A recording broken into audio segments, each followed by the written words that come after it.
ভাবুন তো, একদিকে আমেরিকা যাকে বলা হয় বিশ্বের সবচেয়ে শক্তিশালী দেশ, আর অন্যদিকে চীন যারা খুব দ্রুত সেই জায়গাটা দখল করার চেষ্টা করছে। এই দুই শক্তি যদি সরাসরি মুখোমুখি হয় তাহলে কে জিতবে?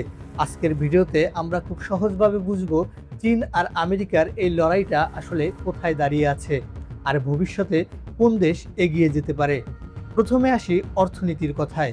এই মুহূর্তে আমেরিকার অর্থনীতি বিশ্বের সবচেয়ে বড়। ডলার এখনো বিশ্ব বাণিজ্যের মূল চালিকা শক্তি, মানে অধিকাংশ দেশই লেনদেন করছে ডলারে। কিন্তু চীন খুব দ্রুত এগিয়ে আসছে, বিশেষ করে উৎপাদন খাতে। মোবাইল থেকে শুরু করে বড় বড় যন্ত্রপাতি বিশ্বের বড় অংশই তৈরি হচ্ছে চীনে। সহজভাবে বললে, আমেরিকার টাকা আর ফাইন্যান্সে শক্তিশালী, চীন পণ্য তৈরি আর রপ্তানিতে রাজা। তাই এই লড়াইটায় কেউ একদম পিছিয়ে নেই। এবার আসি প্রযুক্তির দিকে, যেখানে আসল খেলা চলছে। আমেরিকা অনেক দিন ধরেই নতুন নতুন প্রযুক্তি তৈরি করার ক্ষেত্রে এগিয়ে, যেমন এআই, সফটওয়্যার আর চিপ ডিজাইন।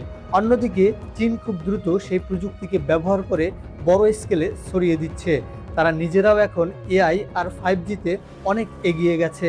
এই লড়াইটা চোখে দেখা যায় না, কিন্তু ভবিষ্যতে কে এগিয়ে থাকবে সেটা অনেকটা এখান থেকেই নির্ধারিত হবে। এখন আসি সবচেয়ে গুরুত্বপূর্ণ অংশ, সামরিক শক্তি। আমেরিকার সবচেয়ে বড় সুবিধা হলো তারা শুধু নিজেদের দেশের মধ্যেই সীমাবদ্ধ নেই। ইউরোপ, মধ্যপ্রাচ্য, জাপান সহ পৃথিবীর অনেক দেশে তাদের সামরিক ঘাঁটি রয়েছে। ফলে যে কোনো জায়গায় তারা খুব দ্রুত শক্তি দেখাতে পারে। অন্যদিকে চীন একটু আলাদা কৌশল নিয়েছে। তারা পুরো বিশ্বে ছড়িয়ে নেই, কিন্তু নিজেদের অঞ্চলে, বিশেষ করে এশিয়াতে তাদের শক্তি অনেক বেশি। নৌবাহিনীর দিক থেকে দেখলে চীনে জাহাজের সংখ্যা এখন পর্যন্ত বিশ্বের সবচেয়ে বেশি।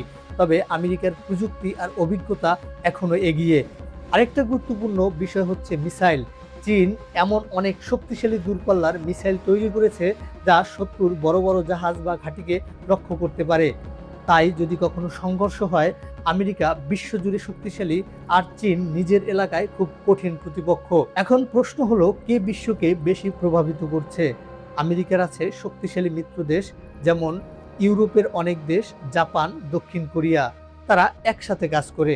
অন্যদিকে চীন বেল্ট অ্যান্ড রোড প্রকল্পের মাধ্যমে অনেক দেশকে নিজেদের সাথে যুক্ত করছে, বিশেষ করে এশিয়া ও আফ্রিকায়। মানে ধীরে ধীরে বিশ্বটা দুই ভাগে ভাগ হয়ে যাচ্ছে, একদিকে আমেরিকার প্রভাব, অন্যদিকে চীন। তাহলে শেষ প্রশ্ন, কে জিতবে? সত্যটা হলো, এই লড়াইয়ে এখনই কোনো স্পষ্ট উইনার নেই। দুই দেশই ভিন্ন ভিন্ন জায়গায় শক্তিশালী, কিন্তু একটা জিনিস নিশ্চিত, এই প্রতিযোগিতায় আগামী কয়েক বছর পুরো বিশ্বের ভবিষ্যৎ বদলে দিতে পারে। আপনি কি মনে করেন চীন না আমেরিকা, কে এগিয়ে থাকবে? কমেন্টে জানাতে ভুলবেন না। আমাদের চ্যানেলটি সাবস্ক্রাইব করে পাশে থাকুন।